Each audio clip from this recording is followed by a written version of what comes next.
Hello guys, आज हम लोग बात करने चल रहे हैं बहुत ही अच्छे टॉपिक जो कि अगर मार्केटिंग सेक्टर में है या फिर किसी सेक्टर में है तो आपको पूछ सकता है कि सेल्स क्या होती है। तो आज सेल्स पे हम लोग चलते हैं बात करने, ठीक है। मेरे चेहरे को मत देखिए, मैं सच में स्मार्ट तो लग रहा हूँ। खैर छोड़िए ये सब बातें को। सेल्स क्या होती है वो सुनिए। सेल्स क्या होती है कि जो हम लोग को जनरली पूछा जाता है, हमसे भी पहले पूछा जाता तो यही बोलते थे कि सेल्स क्या होता है कि transfer of good from one person to another person for money, ठीक है। तो ये सेल्स का डिफिनीसन नहीं होता है। सेल्स का रियल डिफिनीसन क्या होता है वो मैं आज आपको बताता हूँ। सेल्स का रियल डिफिनीसन होता है कि identify the need of customer. Customer का नीड क्या है उस चीज़ को समझिए, ठीक है, कि उसका नीड क्या है, और उसके बाद उस नीड को आइडेंटिफाई करने के बाद उस तरह का प्रोडक्ट उसको डिलीवर कीजिए।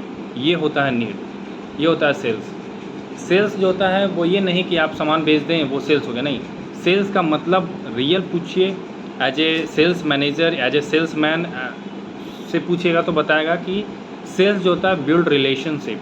अगर आप किसी कस्टमर से रिलेशन बनाते हैं तो वो आप पे ट्रस्ट करती है। अगर ट्रस्ट करती है तो बार बार आपके पास आएगी, तो आप बिज़नेस आपका ऐसे भी ग्रो करेगी। तो सेल्स का मेन मतलब होता है ट्रस्ट, और उसके लिए हम लोग क्या करना होगा, बिल्ड रिलेशनशिप। सेल्स जो होती है वो दो प्रकार की होता है।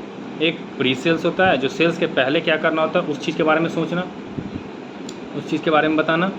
और एक होता है आपका ड्यूरिंग सेल्स, सेल्स के समय क्या करना होता है। तो चलिए आज बात करते हैं सबसे पहले प्री सेल्स पे। प्री सेल्स में हम लोग को क्या करना होता है कि प्री सेल्स में हम लोग को कि प्रोडक्ट का नॉलेज होना चाहिए हम लोग को सबसे पहले, कि हम लोग जो प्रोडक्ट बेचने जा रहे हैं क्या उसके पास मेरे पास उसका नॉलेज है या नहीं, सबसे पहला चीज़। दूसरा चीज़, हमको कोई भी फॉर्म जो उसके लिए फिलअप करने के लिए कोई भी फॉर्म हो तो उस फॉर्म हमारे पास होना चाहिए, दूसरा चीज़। तीसरा चीज़, हमारे पास ब्राउचर होना चाहिए। ब्राउचर कहने का मतलब कह सकते हैं पैम्पलेट।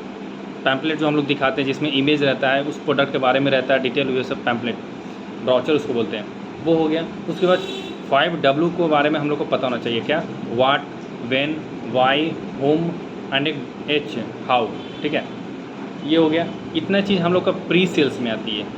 प्री सेल्स के बाद एक और मैंने बताया कि प्री सेल्स के बाद एक आता है क्या, ड्यूरिंग सेल्स। ड्यूरिंग सेल्स क्या होती है उसके बारे में आज चलते बताते हैं इसके बारे में। ड्यूरिंग सेल्स क्या होता है कि सेल के समय हम लोग को किस चीज़ की बातों का ध्यान रखना होगा। अगर किसी से आप अपॉइंटमेंट ले लिए कि सर आपसे मैं मिलने आ रहा हूँ, तो 9 बजे अगर आप अपॉइंटमेंट लिए तो 9 बजने से 15 मिनट पहले या 10 मिनट पहले पहुँचिए।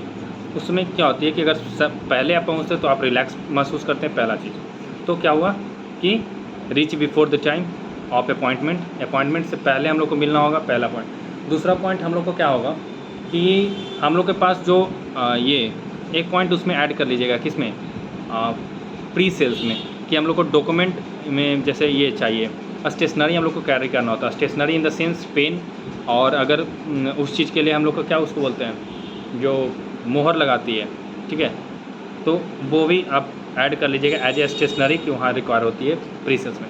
इसमें और हम लोग को क्या चाहिए पोस्ट सेल में, ड्यूरिंग सेल्स में, और बताते हैं, ठीक है। आपके पास होना क्या चाहिए, एक और चीज़, उसमें आपके पास पर्सनैलिटी होना चाहिए। पर्सनैलिटी होना चाहिए। पर्सनैलिटी से आदमी जो मतलब कहते हैं ना, जो दिखता है वही बिकता है। उसी तरह आपका पर्सनैलिटी अगर अच्छा रहे तो सामने वाला बंदा समझता है कि नहीं, इस पर ट्रस्ट किया जा सकता है। पर्सनैलिटी भी एक मैटर करता है। पर्सनैलिटी के बाद अगर बात की जाए तो हम जैसे ही किसी इंसान के पास पहुंचते हैं, उससे पहुंचते हैं तो हम लोग को उसे अपने बारे में पहले इंट्रोडक्शन देना होगा, ठीक है, प्रोडक्ट का नॉलेज देना होगा। उसके बाद एक विजिटिंग कार्ड देना होगा। विजिटिंग कार्ड क्यों देते हैं, ताकि अगर आपके साथ कोई भी प्रोडक्ट अगर बेचते हैं उसमें कोई सर्विस का रिगार्डिंग कोई प्रॉब्लम हो तो आप विजिटिंग कार्ड पे नंबर होती है और एड्रेस रहती है, आप डायरेक्ट पहुंच भी सकते हैं, आप अदरवाइज़ कॉल कर सकते हैं। और सेल्समैन का सबसे मेन और ख़ासियत चीज़ क्या होती है, प्रोफेशनल ड्रेस। कहने का मतलब क्या कि वो क्या बोलते हैं उस ड्रेस को जिसको लोग पहनते हैं, बताइए बताइए, आप लोग गेस कीजिए। सही बोले आप, फॉर्मल ड्रेस। तो फॉर्मल ड्रेस हम लोग को पहनना होगा। और इससे साफ सबसे पहली बात हम लोग को, इस सबसे पहला चीज़ हम लोग को क्या देखना है कि शूज़ जो हो ना पॉलिश होना चाहिए। अगर शूज़ पहन के जाते हैं तो शूज़ पॉलिश होना चाहिए, क्योंकि जूता जो है ना, शूज़ जो होती है उससे हमारे सेल्समैन का जो प्रभाव होती है वो ज़्यादा दिखती है। कहते हैं ना पर्सनैलिटी के अंदर ये सब आता है। इस सब चीज़ों पर ध्यान देना होगा। अगर आपके पास कोई सामान लेने आया, ठीक है, तो इस चीज़ को ध्यान दीजिएगा। उसके बाद मैं इसके अगले लेक्चर में मैं बताऊंगा कि किस तरह से सेल्समैन का जो एक पर्सनैलिटी डेवलप करने के लिए और एक अच्छे सेल्समैन होने के लिए क्या ज़रूरत है वो बताऊँगा। Thank you, have a nice day. मिलते हैं अगले वीडियो में।